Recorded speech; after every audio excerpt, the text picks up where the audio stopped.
Un saludo para todos.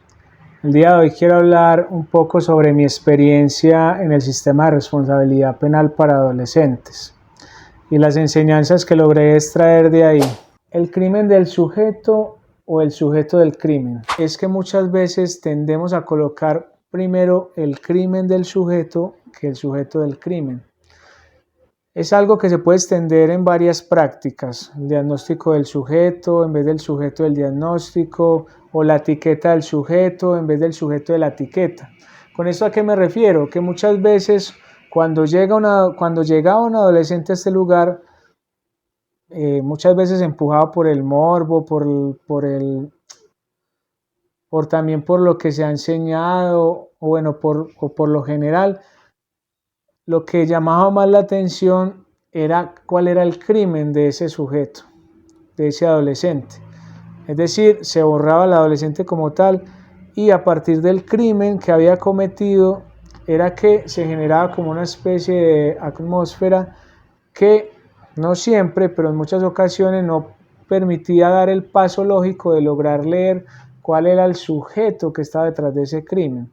Es decir, de qué sujeto se trata, cuál es su singularidad, por qué cometió ese acto, qué función tiene para él ese acto.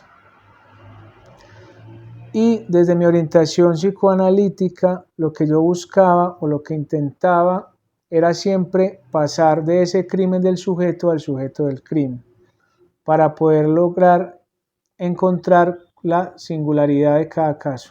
Otra enseñanza que logré encontrar en este lugar es que el hecho de que un juez sancione o declare como culpable, como imputable a un adolescente, como el responsable de haber cometido cierto acto delictivo, no garantizaba que ese adolescente asumiera una responsabilidad, sino que muchas veces era una responsabilidad que se le atribuía desde algo externo, pero era algo que él no lograba subjetivar o asumir. Y en algunas ocasiones los adolescentes, cuando estaban bajo el tiempo que estaban en privación de la libertad, algunos lograban asumir esa responsabilidad y otros, por el contrario, salían y continuaban bajo esa modalidad delictiva, o a veces cuando salían era ya estando afuera que lograban asumir una responsabilidad subjetiva. Esto es el hecho de implicarse en el acto y no volver a reincidir en el mismo. Otra enseñanza interesante fue entender que el delito tiene una función diferente o que el acto criminal es cometido por cada adolescente de manera singular o que tiene una función para cada uno. Esto lo nombro porque se tiende a generalizar y creer que todos los adolescentes que cometen un delito lo hacen, por ejemplo, para conseguir dinero. Y no, lo que encontraba era que se podía establecer como cierto tipo de funciones, y con esto no quiero decir que sean las únicas, pero fueron las que yo logré leer. Por ejemplo, algunos adolescentes sí delinquían por el hecho de tener dinero, de tener objetos, de hacerse reconocer por los otros a través de un tener. Esa era la modalidad de algunos. Otros adolescentes cometían un delito para tener un reconocimiento social, un reconocimiento del otro que muchas veces no le era dado.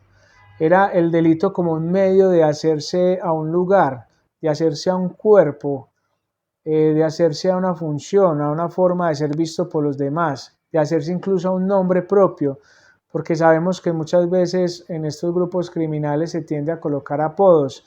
Entonces ese apodo era una forma de encontrar un nombre propio y también le daba un lugar, una forma de estar con los demás. Otras veces el delito también era cometido por un goce que prescindía del otro. ¿A qué me refiero con esto?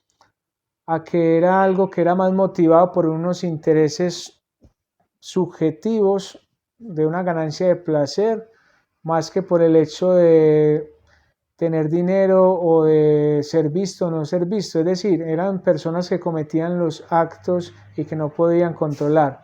Recuerdo mucho la experiencia de un adolescente que me decía que la mano le picaba y que tenía que ir a matar, o sea, que no podía dejar de hacerlo, que era como una especie de síndrome de abstinencia que tenía y lo hacía por esa cuestión que lo empujaba a hacerlo, más no porque fuera que lo mandaran o porque lo fueran a pagar más, sino que tenía que hacerlo. Había algo que se le imponía, incluso que no podía controlar él y que tenía que ir a hacerlo.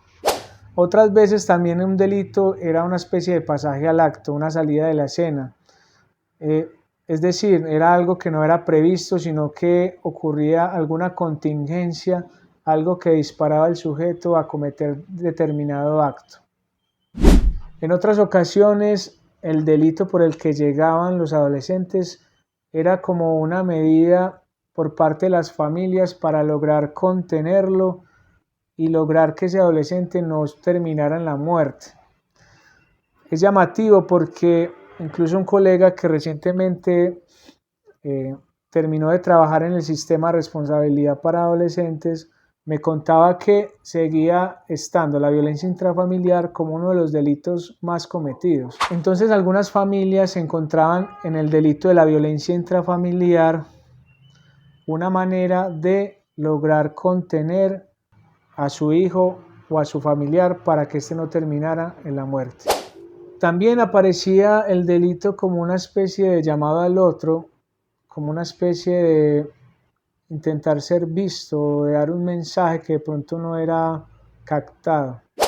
Habían otros adolescentes que por su estructura psíquica, por su subjetividad, terminaban siendo, como comúnmente se llaman, carritos, o terminaban siendo un objeto al servicio o sometidos al deseo de ese otro jefe o de la banda, y eran personas que eran más llevados al mimetismo, al actuar parecido a, o al dejarse llevar por lo que el otro dijera.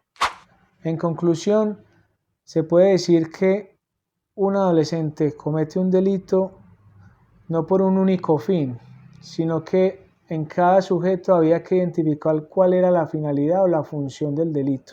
Quiere decir que no todos delinquen por lo mismo y que hay diferentes formas de llegar a cometer un acto.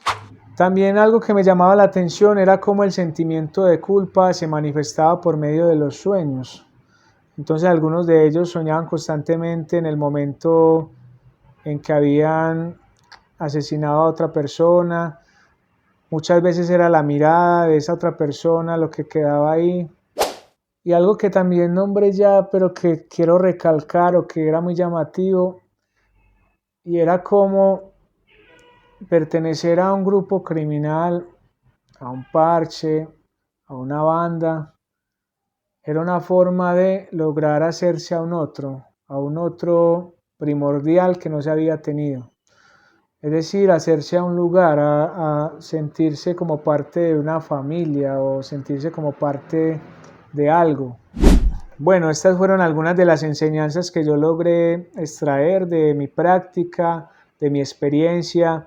No quiere decir que sea la única, ni que lo que yo haya dicho tenga que ser así. Simplemente quería compartir y espero que para las personas que trabajen en el sistema de responsabilidad penal para adolescentes, que sean psicólogos o que intervengan a estos adolescentes, se puedan servir de algunos elementos que yo nombré para poder intervenir de una forma más cercana a el sujeto del crimen.